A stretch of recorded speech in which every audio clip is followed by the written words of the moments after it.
Welcome, welcome, welcome to the Sub Hub podcast. I'm Dani Moreno. And I'm EmKay Sullivan. And this past weekend, as we're recording, was the 127th running of the Boston Marathon, which is the world's oldest annual marathon. The race was extremely exciting if you did not happen to tune in during your workday to watch, as it is every single year. Hellen Obiri made a massive move with a mile to go to win the women's race, and Evans Chubet came back to win for the second year in a row. But the race is exciting for those of us in the trail world because it saw two of its trail queens, Nienke Brinkman and our own Dani Moreno, running the American Marathon. Boston was Dani's debut in the marathon, and she ran a gritty race to finish with a time of 2:38. She just missed the Olympic trials qualifier time, but we all know she can run it, and I think she's leaving with some more confidence knowing that she can run the time of 2:37 now as well. Nienke is the national record holder in the marathon for the Netherlands with a time of 2:22:51. And her run at Boston, she placed 15th and she ran 2:24.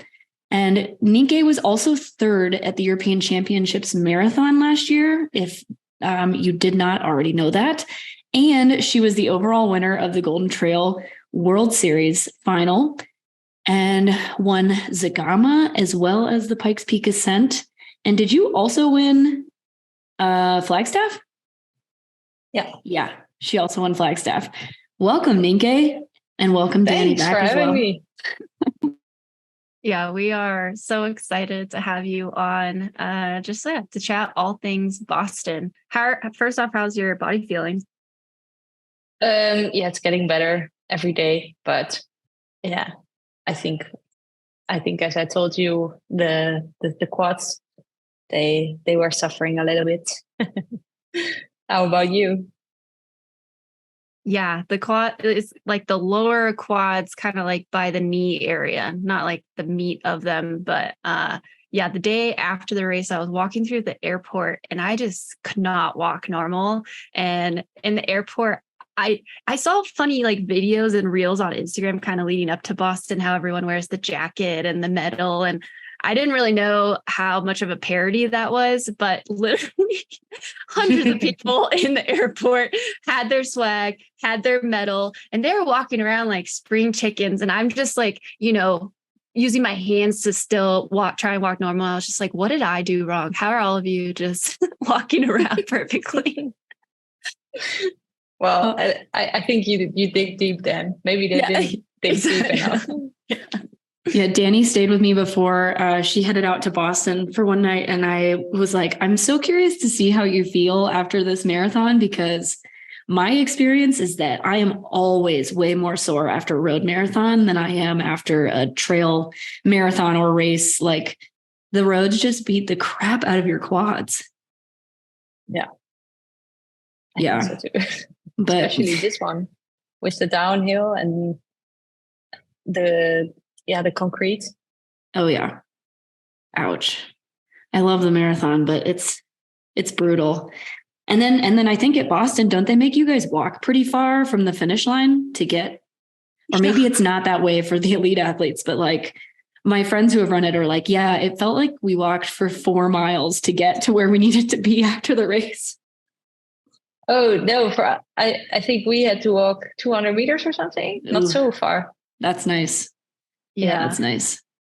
I think after Chicago, I had to walk like a mile to get back to the American Development Tent. And I was like, I'm not going to make it. This is way too much. I wouldn't have made it a mile. Oh my gosh. Well, we'll go through like a race recap later because I'm curious to hear about both of your experiences out there. But I want to start by asking Nienke and Dani, how was your training leading into this race? You want to go first, Nienke? Okay.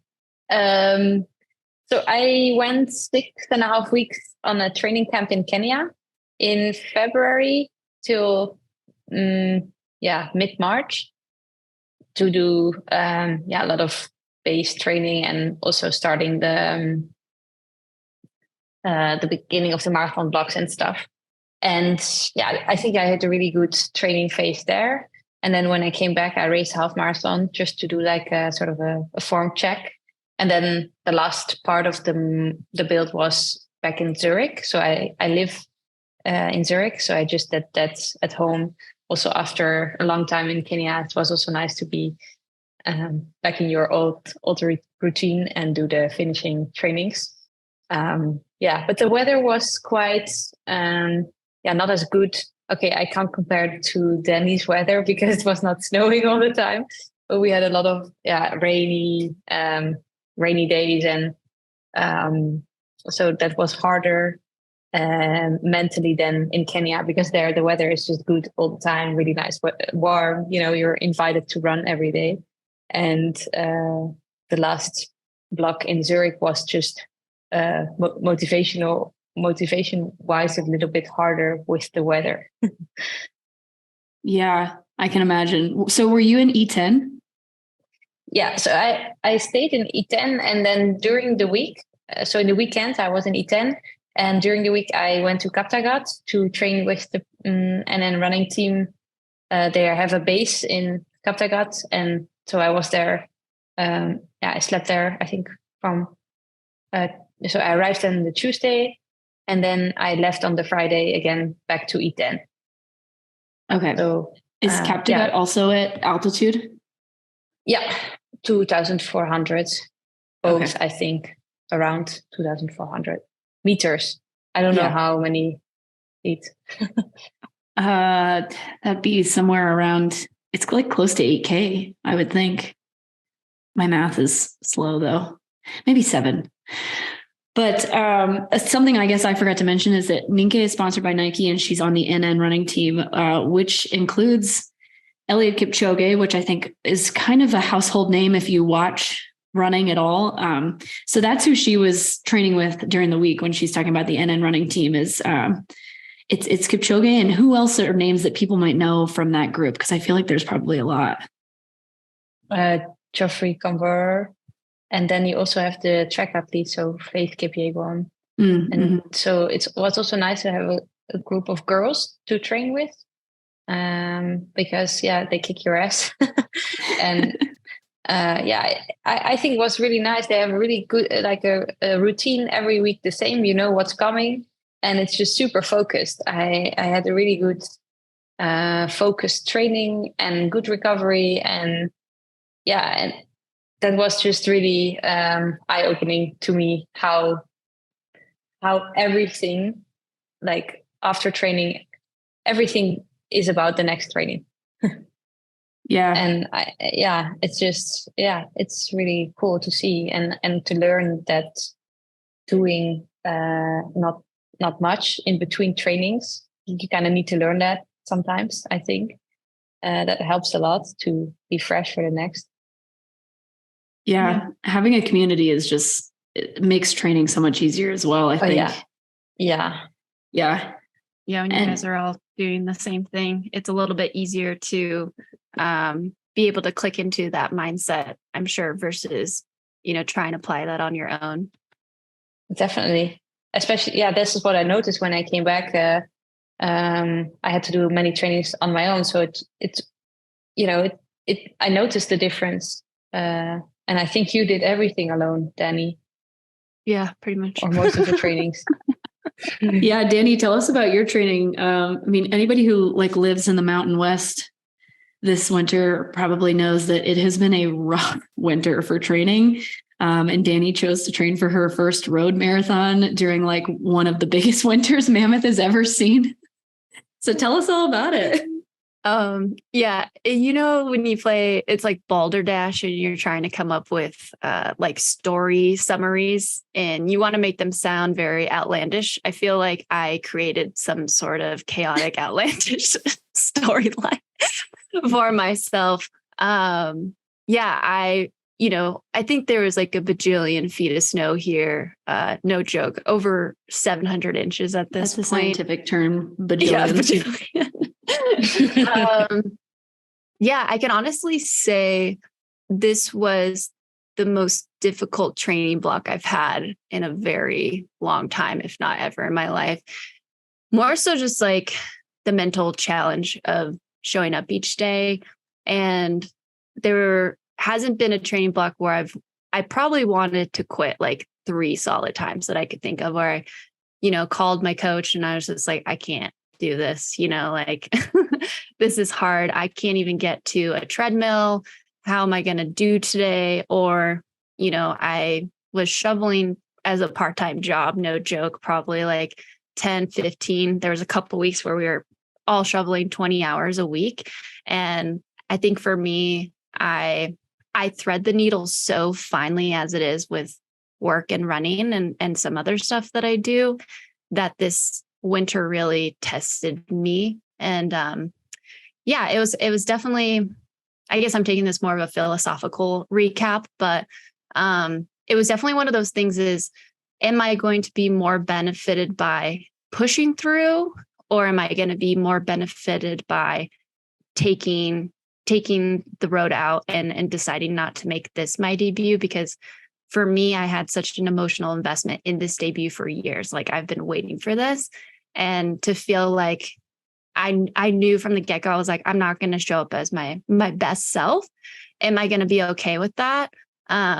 Lots of self-talk, lots of talking to my partner and my coach and stuff like that. And I was like, you know what? No, this season of my life, I need this. I think I'm going to come out stronger. I know I'm going to show up, probably not in PR shape, but I just want to like give this a go. And so I just got as much done as I could.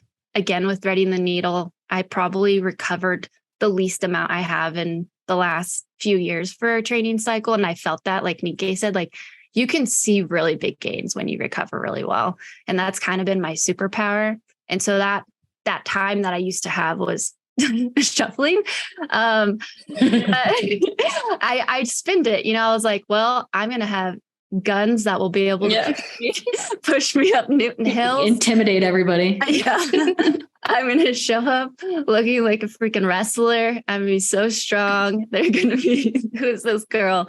And also just, I knew how lucky I was to be able to debut at Boston. And I didn't want to miss out on that opportunity. I was really concerned that I wouldn't get it again, because it felt like a miracle that I even got an opportunity this time, and I didn't want to miss out on it. And in the end, I knew if I could just get to that line, I knew I'd get the most out of myself. Training in some very subpar, but the person I feel like I am today post the marathon, I'm just so happy I stuck through it. Yeah. I mean, you also don't know when you will be in top shape, again, ever. So something always can happen. So I think it's good that you took the shot, because you were healthy at the start line. So and you did really well. Thanks. Yeah. You got to take those chances when they come. And I'm sure, like, now that you guys have both done obviously marathon training blocks and trail training blocks, I personally find doing marathon training alone is like one of the hardest things I've ever had to do. Whereas like trail training alone, I have so much fun because I'm like in the mountains doing workouts. It's like, it's less of like, I just feel like I dread doing marathon workouts alone way more than I dread doing trail workouts alone. And I don't know how you guys feel about that. Yeah. I mean, I think because you're way more aware of what you're doing, like it's very pace specific, and usually indeed you don't have the nicest surrounding like with the trails. So I think when I do a lot of the trainings like alone, we try to make the trainings that I really like. So I don't know, I like the longer, extensive interval blocks, and then I get excited because I just love doing those trainings, and we don't do too many of the ones that I don't like so much, to try to not make it more complicated than it should. Yeah. Keep it fresh, keep you getting out the door.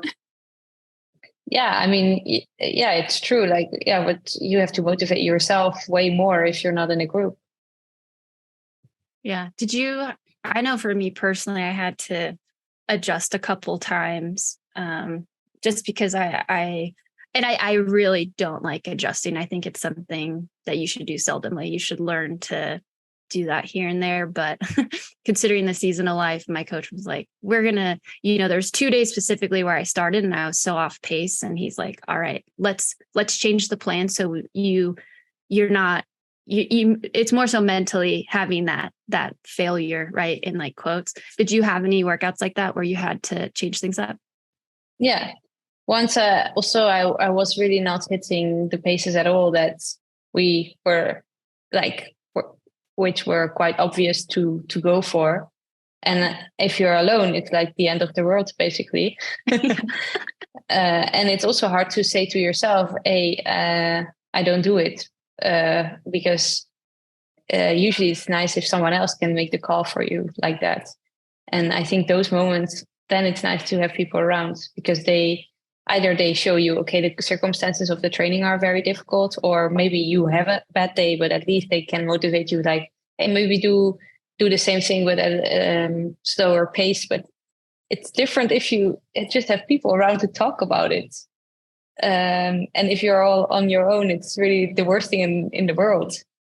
But so with that training, it's in the end, luckily I could also get in contact with my coach, and we just did less than planned. And then it's fine, because you kind of get like the confirmation. We have other days as well.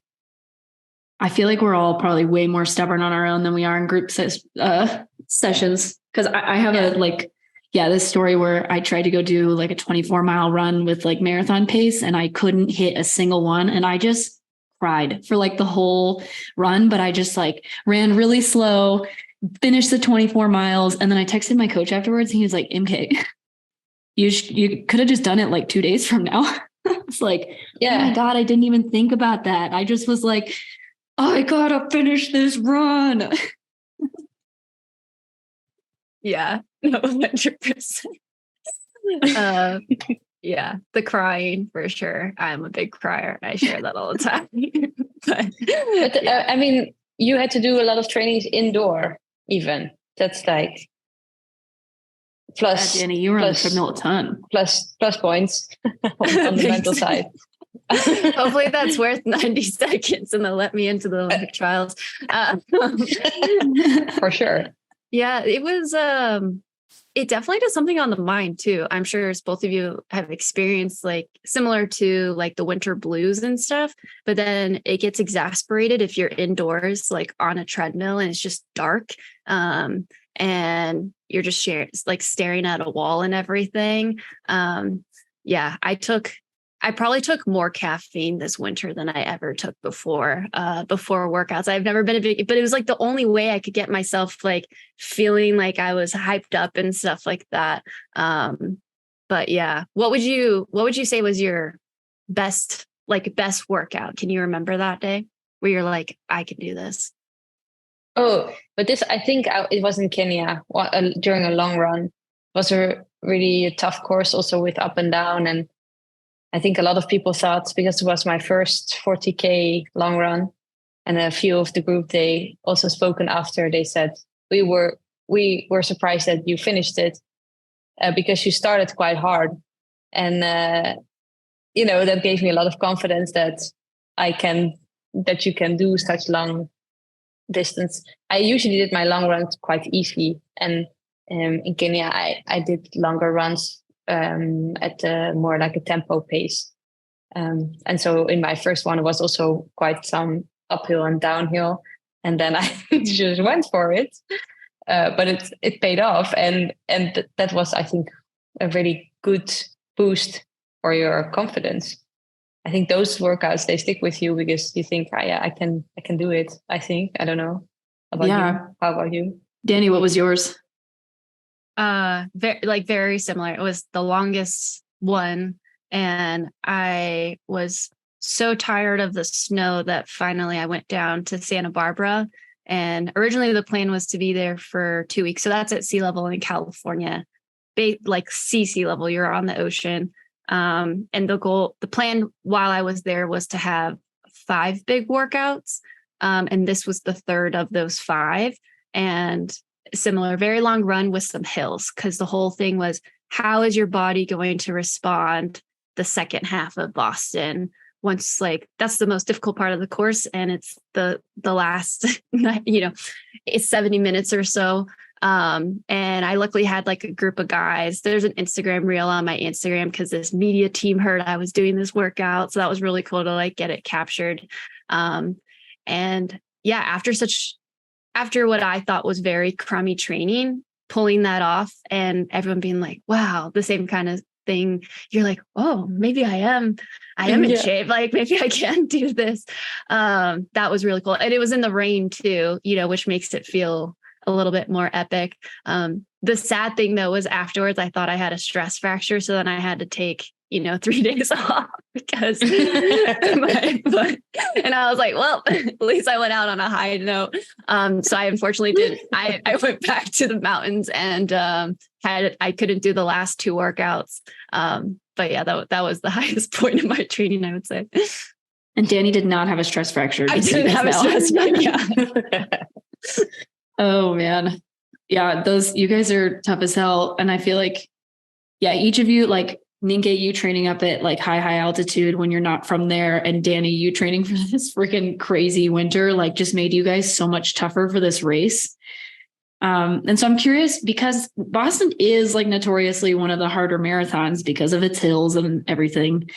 So I'm curious, why did you choose Boston? Nienke, you go first. Yeah, for me, it was the course, actually. It's a super challenging course. And it's like running this marathon without any pacers. It's like really a fighting race. And it's not about the time, really. And this, I think it could be a good prep if you want to go to the Olympics. So this race wasn't to qualify for the Olympics, but it was more like to get experience for racing in, not a super flat course with rough conditions and rough competitors, I think.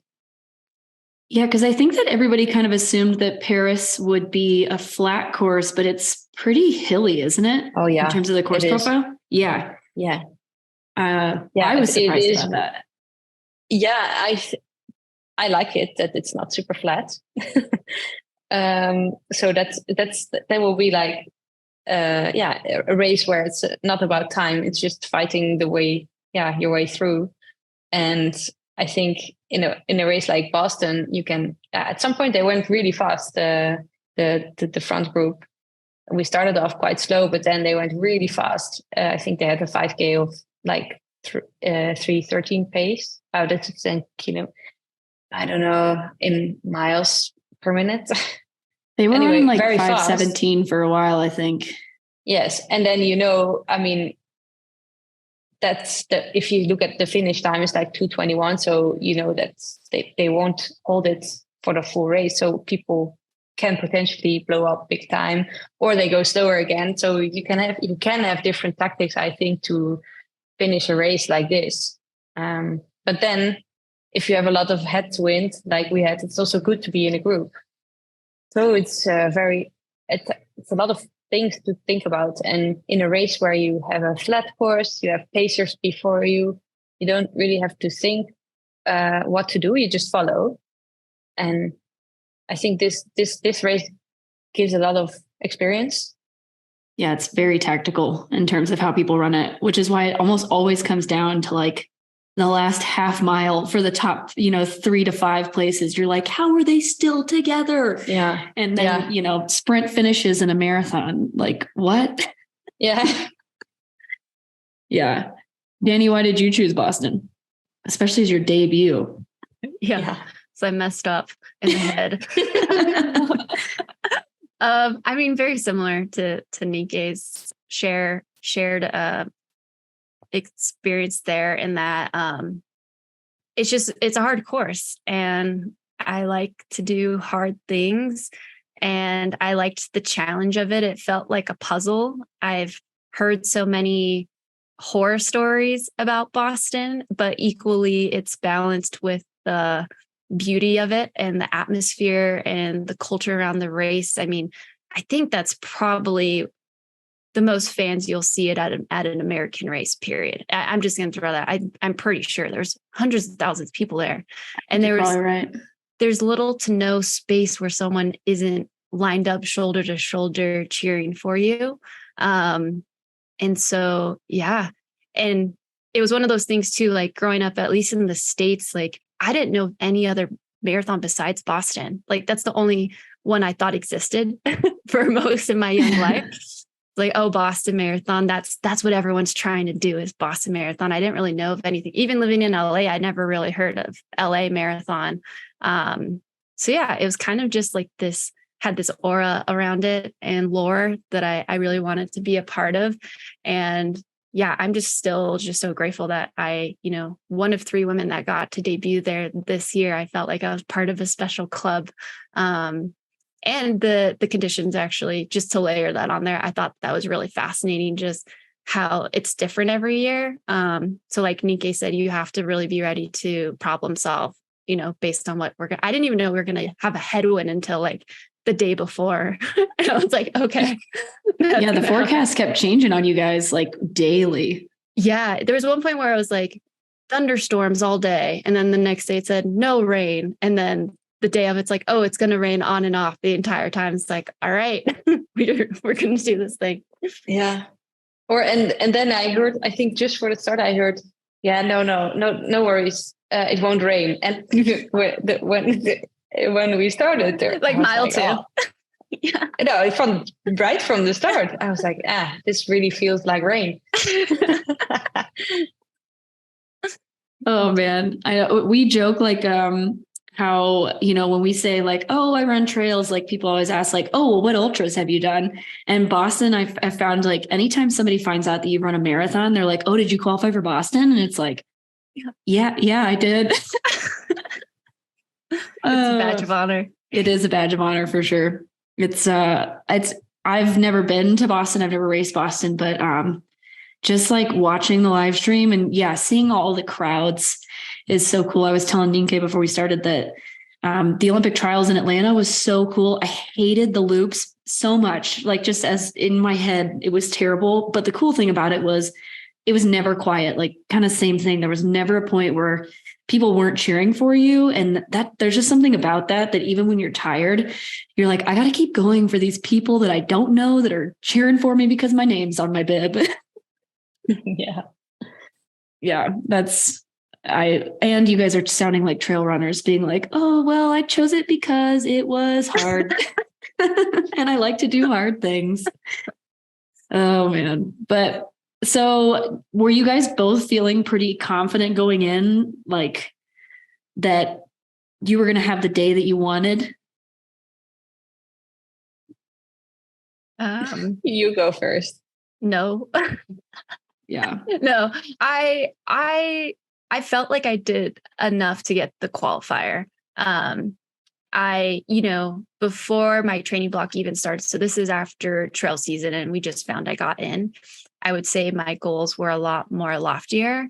I was thinking, all right, I'm going to get in the best shape of my life. I'm going to give myself that like 230, 233. I can do that. I just really believed that was my capability on that course.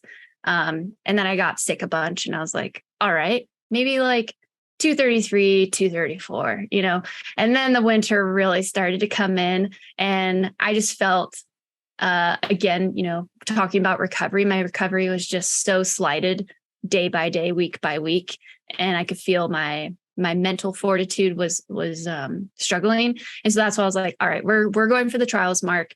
I just need to get on that line healthy. And that was the goal. So when I was there, I think it was a little hard to continue to reel in my expectations because I always want to perform at what I think is my top tier. But at the same time, I felt confident that I could hit the trials mark, like no matter what. So yeah. What about you, Nienke? And placing, I had no clue at all. Yeah. Okay. So I think the thing is that you don't look at the time. I mean, I was not thinking about any times, but then it was also for me very hard to think about position, because you go in as I went in as a 20th, so sort of as in theory, on paper. But of course, yeah, if you're competing, you don't want to go for 20th position. But then if I look at the start line, like who is there, I was like, yeah, well, it's gonna be so tough to race those women, but I also don't want to like exclude myself, but including myself in this group, it's kind of I know I'm not there, you know.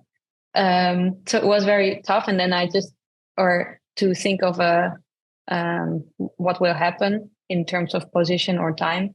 So then I just thought, I look at it in a way that after the race, I need to feel that I really gave everything, that I don't regret, not pushing at this part, or, that afterwards I'm like, yeah, well, this was what I had for today. And I think in the end, that happened. Yeah. I think it was tough because some parts you run alone, and if there are a lot of people in front of you, that's also tough, because I think if you're fighting for first place, second place, or if you're fighting for 14th or 15th, in your mind, it's different, I think. Yeah, I think you guys both squeezed just about everything you had out of yourselves at Boston, though. I thought you guys both ran really great races. And we'll get to the race in a second. I do have one more question, though, prior to our race recap. And I just want to hear, because both of you were in the elite field, which is pretty exclusive at Boston. It's pretty small, actually. And so I'm just curious, Nienke, I know you've probably been in that situation more than once, but Dani, being your debut marathon, tell us a little bit about that experience. At least at Boston, and Nienke can confirm this, I just felt like that was top of the chain of an experience. I just from the communications, and there was an athlete hotel where seemed to be press people around all the time, and there was a certain feeling in the air when you were there around those athletes. And I think it started to really come to fruition the day we had the mandatory meeting, because everyone is in the room and people's coaches are there. I think of a trail race, I don't see anybody's coaches or entourage ever. It's just the athletes. And you have all these entourages, Nienke being part of NN, you see all the NN with the red kits and stuff, which is so cool. And then you see the Nike folks and Hanson's project and stuff like that. So it was cool to see those different things. And it just felt like a gold star treatment. But I think for me, the coolest moment is you have to check in your uniform and you have to check your shoes. And when they check your shoes, they put a stamp on your shoe. And in my head, I was like, we're the only people to get a stamp on our shoe. And it just felt like this really cool moment that I was like, yeah, I'm in the elite field, and it says Boston 127. And I'm sure, if somebody wins, they could put that shoe in a museum or something like that. But I feel like I'll save that one shoe for that reason, even when it's done and dead. So yeah, that was really cool. Yeah, it is cool to have the Boston 127 stamp. Yeah. Yeah. And I think everything is about the athlete. Yeah. It's really... in a really high level. Or I didn't experience that before either. I was also a bit overwhelmed, but it is and for me it was also, you see all the people that that really inspire you for such a long time, and then you sit next to them, or we stand next to them on the start line. It was a bit surreal. Yeah, it definitely was. I would say that the getting onto the buses in the morning that part was a little surreal because I've seen that on TV before, you know, where the athlete like walks into the hotel lobby room and there's all these people cheering. And what time is it at that time? Like 6 a.m. or something. And all these people are there just to say hi to the athletes getting onto the bus. And you get onto the bus and there's like a whole police entourage, like full detail, taking you from the finish to the start. And then you get to the start and you have like your own tent. And it was so awkwardly quiet. I don't know if you felt the same way, Nienke, but everyone is just like in the room. And, you know, like in college cross country or high school cross country, you're like waiting to see when other people warm up, like the timing of it, even though you've done it 100 times or, you know, a handful of times and you know how to warm up. I kind of felt like that. I was like, when is Sarah Hall going to start warming up? I should probably start warming up when she's warming up. And then I was like, is Des Linden still stretching? I should be stretching right now. And I like felt like I was questioning everything. I was like, Dani, you've done this a billion times. Like just do the same thing. But it's just like Nienke said, it's so many people that I've looked up to and I just have so much respect for. And I was like, what are they doing now? Okay, we should all go to the bathroom. This is the bathroom. Let's all hold hands. Let's all hold hands. And then they take your stuff and then they take you to the start line. And then that's when I felt the nerve starting to go down because I was, you know, the race is about to finally begin, which was cool. And I was there with Nienke too, which for me, I was spoiled as heck having Nienke there to have someone that I like, no, you know, because I couldn't talk to those. I don't know them. So I was so grateful that you were there. It just made my experience so much better. Yeah, I agree. If you really know somebody, it's really different because you can also express a bit like, I don't know, I'm quite nervous and stuff. And the others are probably also nervous, but they don't, it's not really, nobody talks about it. So we could talk a little bit. That was nice. Exactly. Yeah, it was fun. Like watching the broadcast in the morning on my couch. I was like, I knew the two of you, and then like I knew two other people on the start line. I'm like, look, it's Dani. Oh, that's Nienke. And Tommy's like, I don't see him. I'm like, look, that's them. As you guys are like running in the pack together. I'm like, oh, there they are again. Like, it's fun to know people on TV. You guys are like so famous now. So now that we've made it to the start line, you're talking about the start line anyways, do we want to get into this race recap? I don't know exactly how we are going to structure this, but I feel like you guys just start going and kind of like section it out. And we'll just see how it goes. Yeah. Nienke, you go because you're the front and then I'll explain from my perspective. Yeah. I mean, I think we started with the whole group. I think it started really slow.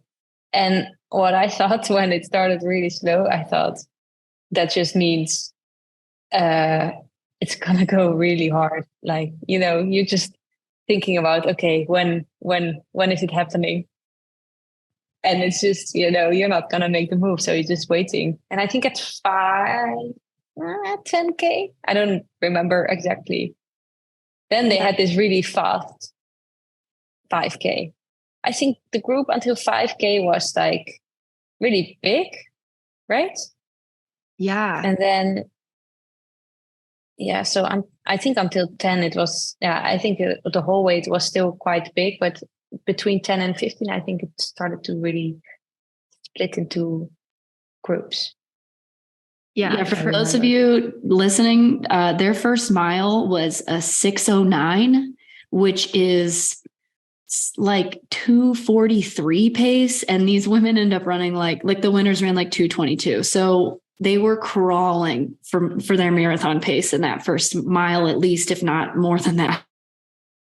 Yeah, I was literally next to Edna Kiplagat, and there's so much saying how she could run that course in her sleep, right? She's had so much success there. And I was next to her, and like maybe half of a millionth of a second, I was like, whoa, maybe I could actually follow Edna. And then the first mile, I was like, oh, we're literally just walking. That's why she's next to me right now. And then she took off, of course. And I was like, okay, bye, Edna. It was nice sharing, half a mile with you. But yeah, from my perspective, the first mile, I also thought the same thing, Nienke. I was like, okay, these women could hold 5:30s in their sleep. They're going to have to make this up very soon, or they're going to start surging to start to break up the pack. And I actually lost contact at like the second mile, but I would say that was very intentional because I didn't want to be a part of the surging. I would say, like, going back to my training, I felt like I lost like a month early on. And that last month would have probably been the part where we did some more like pace changing. And so I was kind of nervous to like be in the group for that. And so I kind of just wanted to stay at my like 5:45, 5:50.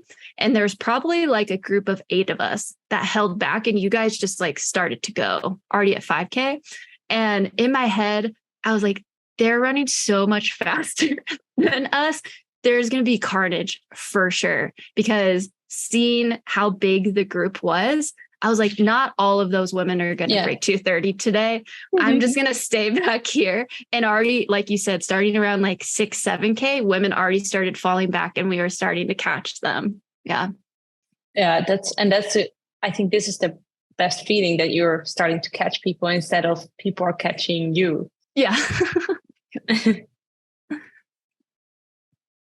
Yeah. And I think so for me, I was still in this big group between 10 and 15 when they went like all of a sudden like really fast. Then I let go with some other as well. I was a bit on my own for a bit, but I looked back and then there was like a smaller group coming, really quite a nice group. And they were still going at the pace that I could so I sort of waited for them and I hang on in the back. Also nice, with the wind, because it was quite a strong headwind.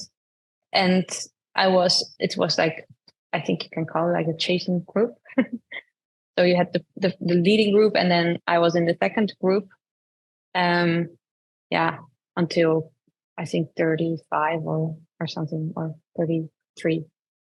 Nice. Kilometer. So would you guys go through the 21K and for the half marathon? I think 1:11. Nice. And were you in a group? Yeah. So at that time, the group I joined at like mile 2, there was, like 6, 8 of us. And then it dwindled down to 6 of us. And then by the time we hit the half marathon, there was 3 of us. And that was pretty much the group I was with the rest of the time. And it was actually quite nice because we talked. I don't know if you talked to the women in your group, but we actually talked to each other and we're like, what pace are you going for? What pace? Oh, me too. Okay. And then there was kind of like this cool consensus and agreement that we were going to trade off leads. So like I led for 3 miles and then another girl like came up and then she started leading and then the other girl started leading. So that was for my first marathon experience, I was like, this is dope. I love that's really nice. to have that. And then what was also cool is we learned each other's bottle numbers really quick.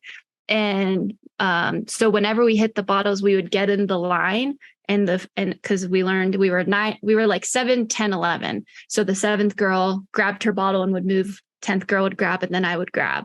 So it was really cool. Yeah. Oh, that's really nice. That's best case scenario. Yeah. Did you guys talk to each other at all, or it was kind of just quiet? In this group, not so much, but it was funny, like when we were still in a really big group in the beginning, it was sometimes a bit like messy, and I went to the right, but a little bit too fast.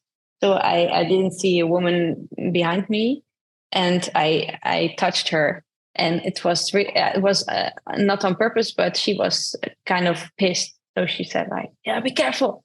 And I really felt bad about it because it was not on purpose. So I thought so then after I ran next to her and I said, "Hey, sorry, that was really not on purpose. I hope you're okay." And then she was like, "Oh, no, it's fine." But then it was very nice because at 10 kilometer, I missed my bottle. So I grabbed it, but it fell down. I was like, "Oh shit."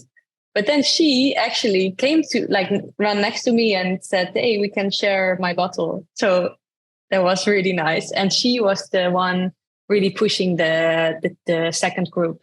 So we didn't really talk about the pace, but it was I think it was not an aggressive vibe in this group. Yeah. Yeah. When you can have people in your group that are like willing to share water bottles, that's a game changer. I had a couple of women do that It's at so nice. CIM. Yeah. Yeah. They're like, are you sure you've had enough? Like, I'm not going to finish this. And it's like, I'm good, but I really appreciate your kindness. Yeah. That's amazing. Do you know who that was, Nienke? Yeah. Naguri. Oh, okay. I think she's afterwards I also said thanks, and she's a really nice lady. Yeah, that's awesome. So Dani, how was your, I know that you guys had your bottles kind of down, but overall, how was your first marathon bottle table experience? I could see why I was nervous because it's stressful. I'm so used to trail running where I have that control, and I can problem solve. And so I did drop a bottle, which I think probably had a factor. It probably wasn't the factor that led to my bonk because I dropped it right before Newton. And honestly, it was because I got a little bottle cocky and that I'd hit all my bottles. And the way I was doing it is I was so nervous. And I don't know about you, Nikki, but I was a little cold. So I felt like my hands just weren't grabbing that great. And so whenever I'd go to the bottle, I'd do this. I'd clap my hands together, two of them, and to grab it. And I nailed every single one. And I was like, you know what? I'm going to one-hand this. I'm feeling good. We're about to go into the hills. I'm fine. And at that moment, my confidence was going up because we were on pace, body's feeling good. I'm sure anyone that's ever run a marathon is probably laughing at my confidence at this point because they know what's about to come. And so, yeah, I tried to grab the bottle and it just went just straight off the table. And I was like, oh, well, crap. I really needed that. We're literally going into the Newton Hills, the part where everyone says is the worst part of the race. And I just dropped, and that was liquid calories. It wasn't just water. And so I tried to mitigate and grab some water and Gatorade. But for me, my fueling, just I would give it a C, maybe even a C- this race because I was so full. So I say A factor because I was on my period. And when I'm on my period, I find that I need to drink more water. So I put a little bit extra water in my bottles, thinking that on top of the fact that training at altitude, I'm used to drinking a lot of water because it's so dry. So I already have a lot for living at altitude. And I added more for being on my period. So trying to get all my calories down just became such a struggle so quick. So that is a huge lesson learned for me. Do much less water next time. And so it was starting to get really hard for me to eat anyways. But that was the bottle where I was like, this one you have to eat no matter what, even if you feel full. So then when I dropped it, I was like, ugh, maybe try and grab some Gatorade, some water. But yeah, that was pretty tough, that whole experience. Did you drop any other bottles past the 10K? No, but that the first one I also did with two hands and I got my confidence within 5 kilometers. So I did this move where what you just described, I did exactly the same thing. And then I dropped it at 10K and I was like, okay, I can't do that. I have, so the rest of the race, I was also with two hands all the time.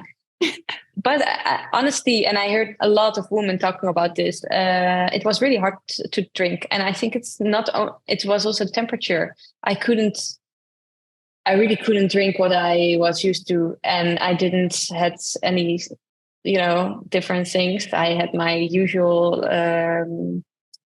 amount, and that in training, everything went fine. But this day, it was really hard. I think it was because it was really cold somehow. Yeah, it just wasn't hot enough for you guys to need it. And just so you guys, listeners know, they're mixing their calories in the water already. So in order to get all of the calories, they have to drink everything that's in there, which is why they're like, I was so full, I couldn't keep going. They're not just throwing back gels and then chugging water. They have to finish the water to get all the calories that they had planned for. Yeah. Yeah. Which that was a new experience for me because I don't really mess with liquid calories. But I'm sure as both of you know, when you're running faster, that is way definitely, easier. it's way easier to drink your calories. Yeah. So yeah, that's super interesting. It definitely was the weather. Cause there was parts of the race where I was like, am I even sweating? Yeah. or am I just wet from the rain? Yeah. And you don't get really warm. Like I wasn't cold, but I never got warm. Yeah. Like really hot or something. And then I think this was the factor for drinking, because I asked many people afterwards, and everybody said that they struggled with drinking. Yeah. So maybe it was also the conditions in general, like yeah, because on a warmer day, I think it would be good what you did with your bottles, Dani. Thanks. I appreciate that. It's helpful to know other people struggle, because sometimes, I don't know, with you guys on your period too, it's like I try to map it out as best as I can, knowing, if it's the beginning of the period, what it feels like versus the end of the period. And this is by no means meant to be what's that called? Like a excuse, right? It's just something that we all have to deal with. And just learning those variants and then adding the weather on top of that. Yeah. Oh yeah, definitely. Yeah, but it's hard because it's anyway. Yeah, in training it can also be different than in racing. You have also extra nerves. So yeah, I think there are anyways more factors than. So it's just now, because I did now in total 4 marathons, and I can look back at all of them, but I won't ever say like, oh yeah, but I compare more the races than to all the trainings. And in the trainings, you practice it sort of, because you can never have the full race experience. Yeah. Yeah. But then, you get confident in the training. So you do what you trained. Yeah. This is how I do it as well. Yeah. And I then all try of a to sudden not your change hands it are too cold. much. And all of a sudden your hands are cold, and you can't grab it with one hand. And you can't maverick your freaking water bottle. Yeah, but I was exactly like you. I was really like, oh, why am I actually trying with 2? I can definitely do it with 1. I'll look so much cooler in the photos if I can. Yeah. If I could do like a little backhand and like flip it in the air. Oh, people were doing this. That was awesome. Oh I my gosh. Pretty jealous, but you're like, not me today. Not me. So the Newton Hills is kind of like the beginning of the crux of this marathon. And so I kind of want to hear your guys' like Newton Hills to top of Heartbreak Hill experience. Because then from Heartbreak Hill on, it's downhill, but as we all know, it doesn't feel downhill. So give me a rundown of Newton Hills to the top of Heartbreak Hill. Go ahead, Nienke. I think the hills were really good for me, because I was losing the group, but the uphill, I could still stick with them. So it was kind of the catch-up moment for me a bit. And it's not that I went like crazy, but I just felt like, okay, there I can just put in quite some energy, and it makes me go back to the group relatively easily. And then always the sort of the downhill parts, they went faster and faster, and at some point I lost them anyways, unfortunately. But I think the hills, I was really focused on just trying to hang on the group with the groups, that I think I forgot that I was really running the hills, which maybe it was a good distraction, I think. But the last part, you still have a few bumps, right? Really, in the end, you still have 2, and then you go in the tunnel, and you have to go up again. And those are, and at the 40 kilometer, just before this last bottle station, they don't call this a hill, but you definitely feel this. I don't know about when you guys are coming out of the underpass or the overpass there. Yeah. Yeah, that hill looks terrible on TV. It's terrible. Yeah, it is. And you have to grab your drink. And well, with my last drink, I just take it in the mouth and try to keep it in my mouth for 10 seconds and then spit it out. Since I was really like, I was dying, and then I had to try to keep it in my mouth. I was really happy. Not in this area, there were not a lot of spectators, luckily, because I look like an idiot. No, you probably looked great. It's what we feel like versus what we see. The hill's very same experience for me. I was like, yes, really glad this trail running is working out for me. These hills, the hills felt great. And again, I just missed that bottle.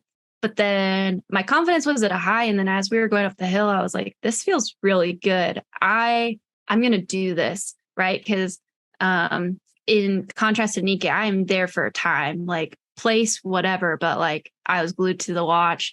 And as we were going up of my 3 group, one of the girls started falling off, which when people start to fall going into the last parts of the race, your confidence actually goes up because you're like, I'm feeling good. They're starting to fade as much as I wanted her to stay with us because we had already worked together that entire time. And then to my surprise, I don't know if you saw that banner too that said, you're at the top of Heartbreak Hill. Like you've made it to the summit of Heartbreak Hill. Maybe you didn't notice that as well. No. I was like, we're already at the top. Like, I didn't realize that we had already done the 2. There's like a fall summit, and then there's the real summit. Be taken really lightly. And then we started going on the downhill, and I was like, I'm going to do this. I'm feeling really good. And the one girl that had stuck with me, she just shot off like a rocket. And I was like, okay, she's goodbye. Like, bye. It was nice hanging out with you. She just started flying. And I like kind of started picking up a little bit, but the girl that dropped off, she pulled up next to me. She's like, come on, we got to go. And that's when my wheels just like, I hit like 5:45, which is kind of what I was thinking. And I was like, you just have to hold on to 6:10 pace. Like you have that much buffer. Just hold on. It's only a 5K, Dani. What in worlds can happen in a 5K? It is only 3 miles and change. But like Nienke said, those 2 hills were the worst hills. Like I know people say they aren't hills, but those feel like the worst hills out of the entire race. And yeah, I just started like running sideways, diagonally. That was a very, very tough bonk. And, you know, it's hard. You start making deals, right? You're like, well, if I just run 6:30, I'll still hit it. And then, you know, you run 6:45 for me. And then I was like, well, if I just pick it up to 6:20 pace, I'm going to still make it. And then it was like 7 minutes. And I was like, all right, this was a good attempt. And then after that, I was like, just don't stop. Don't stop. You will not wake back up. You will not get back up. And you just want to finish. Just finish. It'll still be, you know, a solid debut for all things considered. And nothing, I don't know, Nienke, what about you? Like coming into that finish, I was eyes in the back of my head, but that was the coolest thing. You could just see a sea of people, right? With like the finish line. Yeah. Oh yeah. I think the last 2K I was sort of reborn again. Well, it probably didn't look like it, but that's how I felt at least. Yeah. And yeah, then so many people. And indeed, when you do the turn, in that turn, I still overtook one person, and I really had to be like, okay, I need to really fake that I really have it together to her, because otherwise she comes back.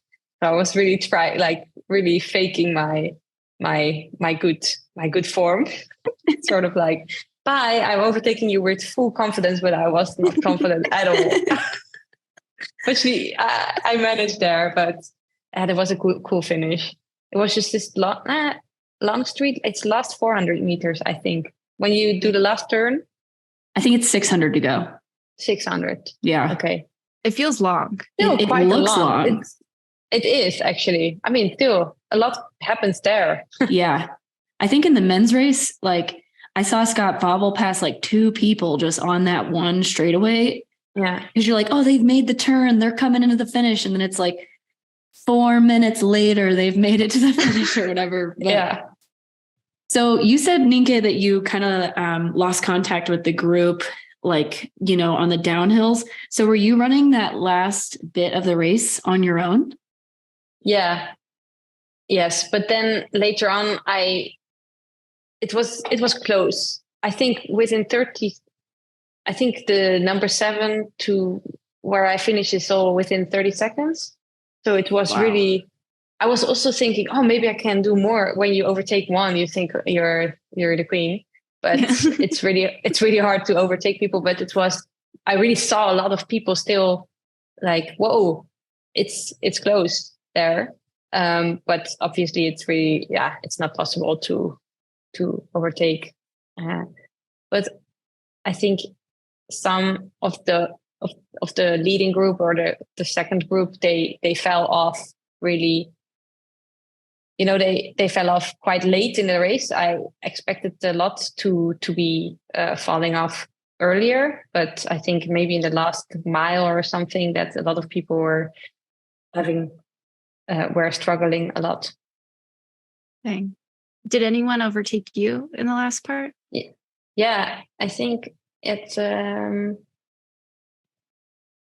after 40, no, I don't know, around 40 kilometers, Nel Rojas overtook me.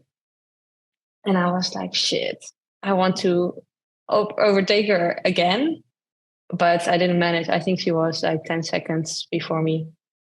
Dang, yeah, so she close. Was strong. Yeah, she had a strong finish.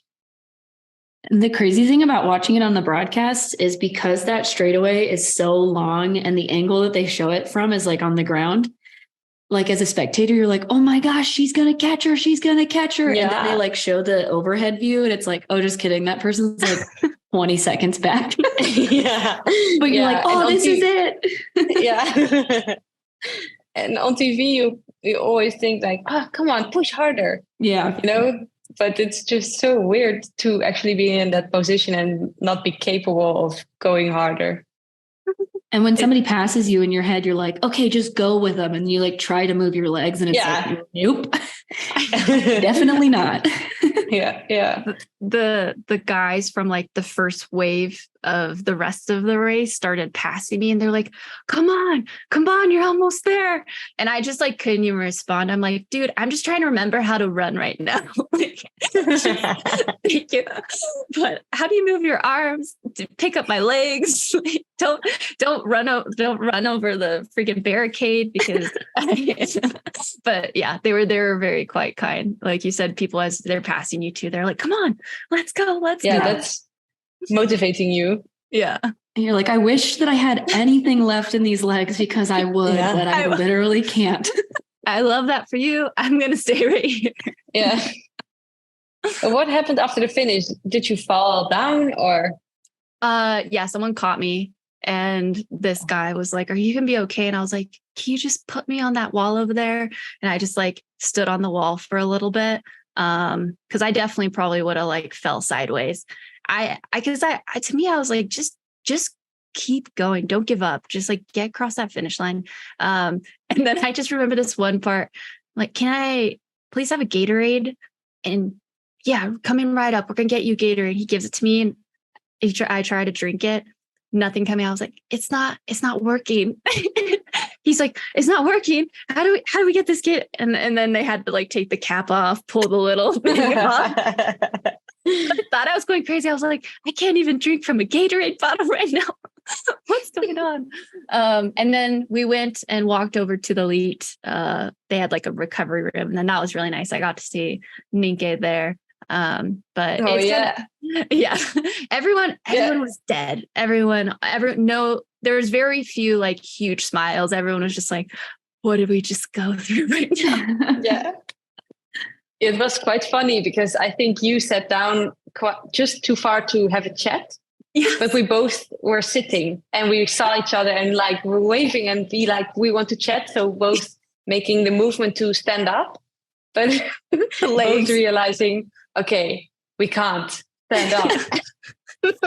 We are stuck here for at least the next hour. Yeah.